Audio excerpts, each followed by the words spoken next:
Chaos erupted outside the union buildings today as a furious sea of protesters, fed up with years of broken promises and deepening economic despair, united under one deafening chant, "End the ANC." The once dominant liberation movement now finds itself cornered by a fed-up public who are no longer content with apologies, pledges, or politics as usual. Thousands of angry citizens from all walks of life, students, unemployed youth, pensioners, civil servants, and disillusioned ANC supporters, descended on Pretoria in what organizers called a people's ultimatum. The message was clear: President Cyril Ramaphosa must go now, and he must be held accountable. The protests were triggered by a recent string of damning reports alleging high-level corruption linked directly to Ramaphosa's inner circle. Leaked documents, whistleblower confessions, and forensic audits have painted a damning picture of a presidency that, critics say, has shielded elites while the masses suffer. We voted for hope in 2019. We got lies. We got load shedding. We got poverty. We got nothing but pain, shouted 27-year-old protester Thembeka Mluli, a former ANC Youth League member turned fierce critic. Ramaphosa promised a new dawn. What did we get? A deep, dark night. Placards reading, "Ramaphosa must rot in jail, no justice, no peace," and "Power to the people, not to the crooks," were waved high, as demonstrators demanded not just resignation, but prosecution. The sentiment was echoed by protest leaders, many of whom are former ANC allies now disillusioned by the party's trajectory. One speaker, a retired MK veteran, took the mic to thunderous applause. "The ANC of Oliver Tambo is dead. The ANC of Chris Hani has been hijacked by thieves in suits. Ramaphosa, you were never a liberator.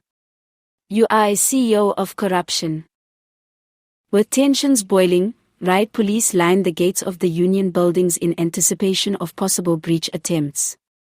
While the protests remained mostly peaceful, there were tense moments as scuffles broke out between protesters and security personnel.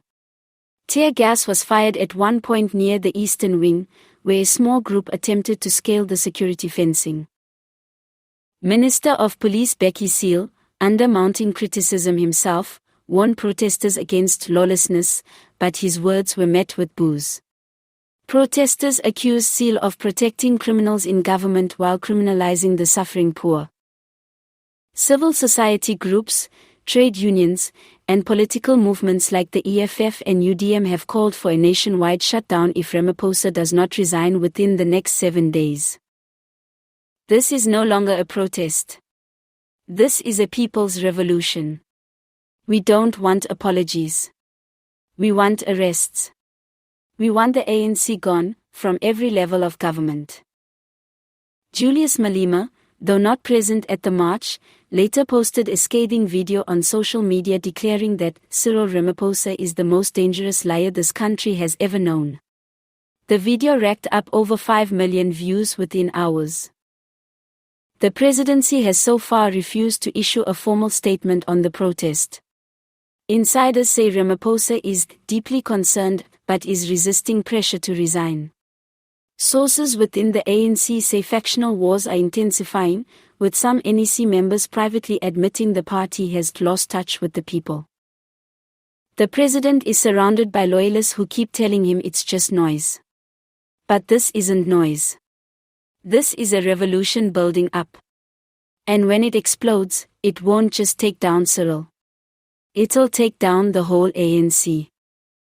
What happens next is unclear. But one thing is undeniable: the tide has turned. What was once unthinkable, a public revolt against the party of Mandela, is now playing out on the lawns of the union buildings. The country is at a historic crossroads. Will Ramaphosa step down peacefully, or will the anger in the streets grow into something even more unstoppable? For many South Africans, the time for patience has passed. As one young protester put it, "We are not just protesting Cyril. We are protesting hunger. We are protesting betrayal. We are protesting for our lives."